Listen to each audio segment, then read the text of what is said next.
देवर्षि नारद जी ने भक्ति सूत्रों की रचना की है।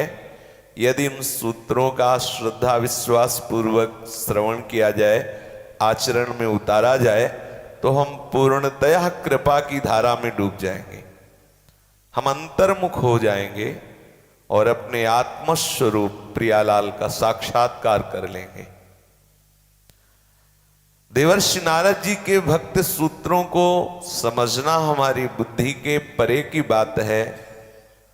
जब कोई उसी देश की भाषा समझने वाला हमारी भाषा में हमको समझाए तो हम समझ सकते हैं।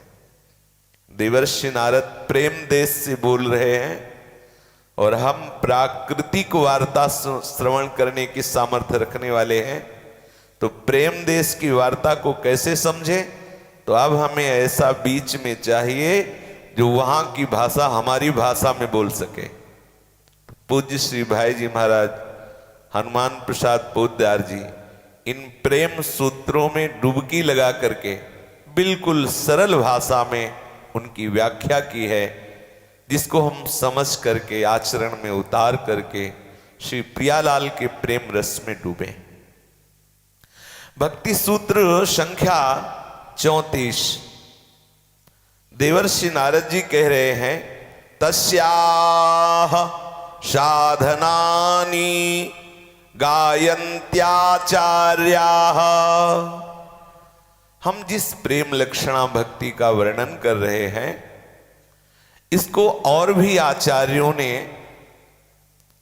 सुंदर सुंदर पद्धतियों के द्वारा प्राप्त करने का उपाय बताया है। और भी आचार्यों ने, देवर्षि नारद जी किसी का विरोध नहीं कर रहे हैं, और भी आचार्यों ने प्रेम लक्षणा भक्ति प्राप्ति के उपाय बताए हैं। सब आचार्यों की बात का सार और अपने हृदय की बात मैं कह रहा हूं। अगले सूत्र में देवर्षि नारद जी कह रहे हैं, 35वां सूत्र, तत्व विषय त्यागात संगत त्यागाच। समस्त आचार्यों का मत और अपने हृदय की बात देवर्षि नारद जी कह रहे हैं कि यदि आपको इस प्रेम लक्षणा भक्ति में डूबना है तो पहले आपको विषय त्यागात ये हृदय में बैठालना पड़ेगा कि जिस आनंद, जिस सुख, जिस शांति, जिस शाश्वत चिदानंद भाव की हमें मांग है, वो जगत के विषयों में नहीं मिलेगी। ये पहले विश्वास बैठालना होगा। पूज्य श्री भाई जी महाराज कह रहे हैं कि प्रभु अनंत आनंद सुधा निधि हैं। जिस आनंद की तुम्हें चाह है वो अनंत समुद्र, और एक आनंद समुद्र नहीं, अनंत आनंद समुद्र स्वरूप हमारे प्रभु हैं। ये दृढ़ विश्वास करो, पहले विश्वास करो। जिस सुख की तुम खोज कर रहे हो विषयों में, वहां सुख नहीं है। सुख तो प्रभु आनंद समुद्र है, सुख समुद्र है।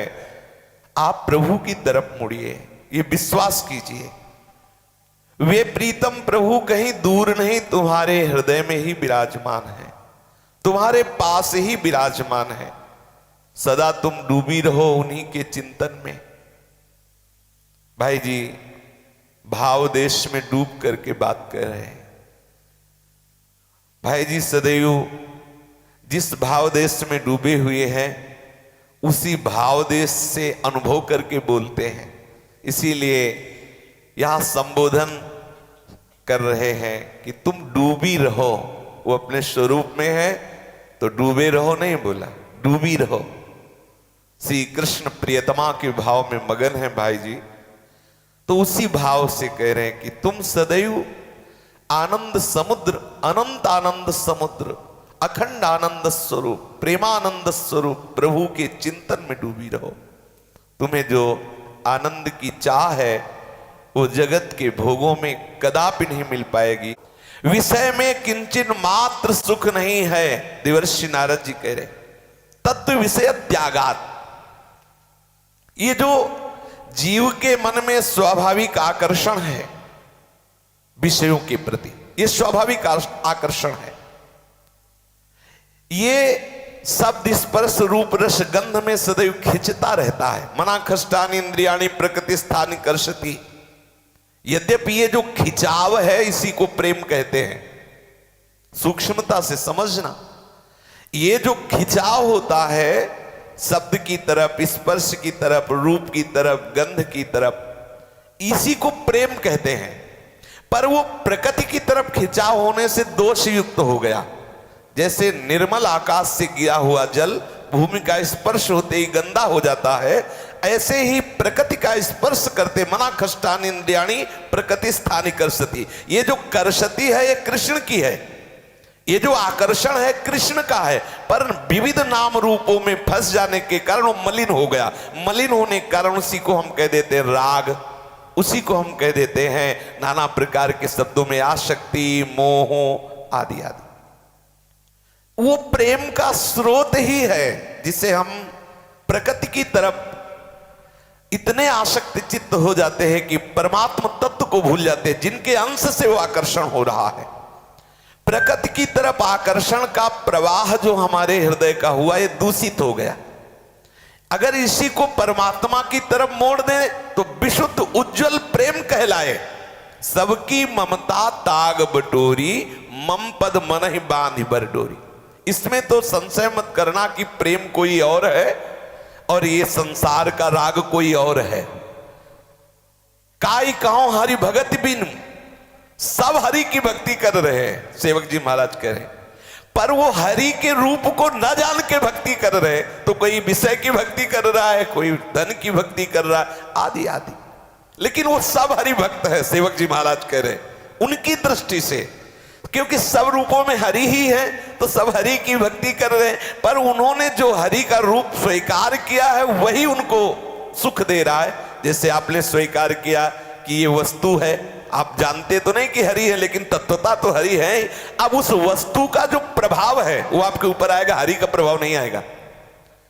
आप इस बात को समझिए कि आपके हृदय में जो भी विषयों का आकर्षण हो रहा वो हमारे श्री कृष्ण का है, प्रभु का। पहला विषय त्यागा। अब क्या हो गया कि हमारे हृदय में भ्रम बैठ गया कि शरीर संसार ये सुखमय है और जितना हम भोग एकत्रित कर लें उतना ही हम सुखी हो जाएंगे। बहुत बड़ी गलती बैठ गई। अब हमारा चिंतन प्रारंभ हो गया। विषयान् ध्यायतश्चित्तम् विषयेषु विसज्जते मामनुस्मरताश्चित्तम् मय्येव प्रविलीयते। सिद्धांत है, विषयों का चिंतन करने वाला विषयों में आसक्त हो जाता है, और जो विषयों में आसक्त होता है वो कभी भी अनुभव नहीं कर सकता परमात्मा तत्व का। भोगैश्वर्य प्रसक्ता नाम तया प्रहत चेतसाम, तो व्यवसायात्मिका बुद्धि समाधो न विधीयते। विषयों का सतत चिंतन करने के कारण हम विषयासक्त हो गए, इतने निर्बल हो गए पूछो मत। अविनाशी चिदानंदमय परमात्मा तत्व स्वरूप होते हुए भी दुर्गति हो रही है। छोटे छोटे विषय के लिए हम रोज गालियां खाते हैं, रोज अपमानित होते हैं, रोज हंसी उड़ाती है इंद्रियां मेरी, और मैं उसके लिए लालायित हूं। जबकि स्वयं सुख स्वरूप अविनाशी है, उसे किसी भी वस्तु व्यक्ति की जरूरत नहीं है, वो स्वयं आनंद स्वरूप है। पर में सुख ढूंढने के लिए, पर में स्व को विस्मरण करके पर में सुख ढूंढने के लिए दुर्गति हो गई। तड़प रहा है सुख सिंधु का बच्चा, सुख के लिए तड़प रहा है, जबकि स्वभावतः वो सुख सिंधु सुख राशि है। ये भ्रम सतत हमसे विषय चिंतन करा रहा है। अब विषय चिंतन बदलना चाहिए। बहुत खास बात समझना, क्रिया और चिंतन दोनों में बड़ा अंतर आया है। क्रिया यदि आपकी विषय व्यवहार की हो रही है और चिंतन परमात्मा तत्व का हो, कुछ नहीं बिगड़ना है। क्रिया आपकी परमार्थिक हो रही है, चिंतन विषय का है, तो कुछ नहीं बनना, करके देख लो। तीर्थ यात्रा दान पुण्य उत्सव बधावे सब परमार्थिक क्रियाएं हो रही हैं, चिंतन विषय का हो रहा है। मान्यता बैठ गई कि भोगों में सुख है, विषयों में सुख है, अर्थ में सुख है, शरीर में सुख है, अब कर लो। ये बाहरी परमार्थिक चेष्टाएं अंदर से विषय चिंतन होने के कारण परमात्मा सुख का अनुभव नहीं हो सकता, नहीं हो सकता। प्रधान बात है मानुष मामुनुस्मर तश्चित्तम तुम मय्येव प्रविलीयते। यदि तू मेरा चिंतन करेगा तो मेरे में प्रवेश हो पा जाएगा, अर्थात भागवतिक चिदानंद बल प्रकाशित हो जाएगा और आप अपने स्वरूप में मगन हो जाएंगे। आप परमानंद में, हमारा स्वरूप है परमानंद, हमारा स्वरूप है नित्यानंद, हमारा स्वरूप है प्रेमानंद, हम मगन हो जाएंगे उसमें। स्वरूप को छोड़ करके रूप में फंस गए, ये पांच भौतिक रूप और ये है विनाशी जड़। अब इस जड़ विनाशी में इतने आसक्त हो गए कि हमने अपना स्वरूप इसी को मान लिया, तो अब हम मरने का भय, भोगने की आकांक्षा, नाना प्रकार की द्वंद्वों से युक्त होकर क्लेश पा रहा है। आवश्यकता है हमें, पूज्य श्री भाई जी महाराज कह रहे हैं, जान गया भगवत कृपा से सत्संग के द्वारा मैं जान गया कि मैं विषय चिंतन के कारण इतना दुर्बल हो गया हूं कि आज मेरी इंद्रियां मेरे को ही अधीन करके मेरी हंसी उड़ा रही हैं, मुझे जला रही हैं, कितना नीचा दिखा रही। देखो इन इंद्रियों ने मुझे, इस मन ने मुझे दर दर भटकाया, मुझे नीचा दिखाया, बार बार माथा पटक पटक के रह जाता। क्या करूं, विवश होकर के जहां बार बार हंसी उड़ाई जाती है, अपमान होता है, निरादर होता है, वहीं इंद्रियां खड़ा कर देती हैं। जैसे श्वान को, कुत्ते को चाहे जितना डंडा मारो फिर वो रोटी के लोभ से वहीं चला जाता है। ऐसे विषय सुख भोगने के लिए ये मन और इंद्रियों ने कितना मुझे अपमानित करवाया, दर दर भटकाया, ठोकरें खवाई, निपट निराश किया, कितने धक्के खाए, घबराया। आज सत्संग से मुझे अपने बल का पता चला। मेरा बल कौन है? मेरे बल श्री वृंदावन रानी।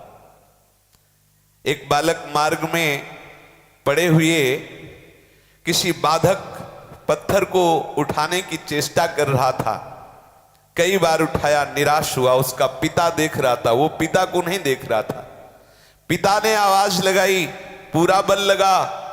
उसने कहा पूरा बल लगा चुका हूं। बोले नहीं, तुझे बोध नहीं, तू मेरा बच्चा है, तेरा पूरा बल तो मैं हूं, मुझे पुकार, मैं हटाए देता हूं। ऐसे ही मेरा बल मेरे प्रभु हैं, मेरे बल श्री वृंदावन रानी, मेरा पूर्ण बल प्रभु है। मैं अपने बल को भूल गया और मन इंद्रियों ने मुझ को एक निर्बल की तरह पीटा, अपमानित किया, ऐसी ऐसी जगह नीच आचरण करवाए जहां बार बार निराश होना पड़ा, शीश पटकना पड़ा, धक्के खाए, कितनी चोटें सही, कैसे कैसे कंकड़ कांटे सूल वाले मार्ग पर, अर्थात जहां घोर अशांति, ऐसे मार्गों पर चला केवल इंद्रिय और मन के विलास के लिए। हाय मैं मूर्ख, सच्चिदानंद प्रभु से विमुख होकर कितना क्लेशों में तड़पता रहा, फंसता रहा, पुकारता रहा, कोई मेरी बात सुनने वाला नहीं।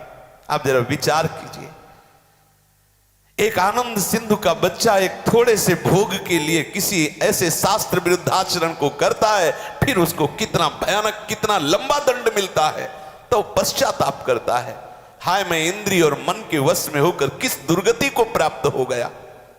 यह दुर्गति क्यों हुई? होकर विमुख दया सागर से, दुर्गंधित जालों के बीच मेरे फंसने का कारण है, मेरी विपत्ति का कारण है भगवत विमुखता। ये मैं समझ नहीं पा रहा। कहा हनुमंत विपत्ति प्रभु सोई, जब तो सुमिरन भजन न होई। हानि हरिवंश के नाम अंतर पड़े, लाभ हरिवंश उच्चरत बानी। भूल गया अपने प्रीतम प्रभु को और फंस गया विषय आकर्षण में। ये मन इंद्रियों ने हमारी दुर्गति कर दी। आप देखो, आनंद सिंधु प्रभु का अंश होकर एक कितनी निकृष्ट दशा आ गई। एक छोटे से व्यसन ने फंसाकर उसे कहां खड़ा कर दिया। ये व्यसन नहीं मिलेगा तो मैं जी नहीं सकता, ये व्यक्ति नहीं मिलेगा तो मैं जी नहीं सकता, ये वस्तु नहीं मिलेगी तो मैं जी नहीं सकता। हाय कितनी दुर्गति हो गई मेरी। कैसे हो गई? बोले विमुखता, हरि विमुखता। हरि विमुखता विषय चिंतन, भगवत चिंतन रहित होने के कारण मेरा आत्मबल क्षीण हो गया।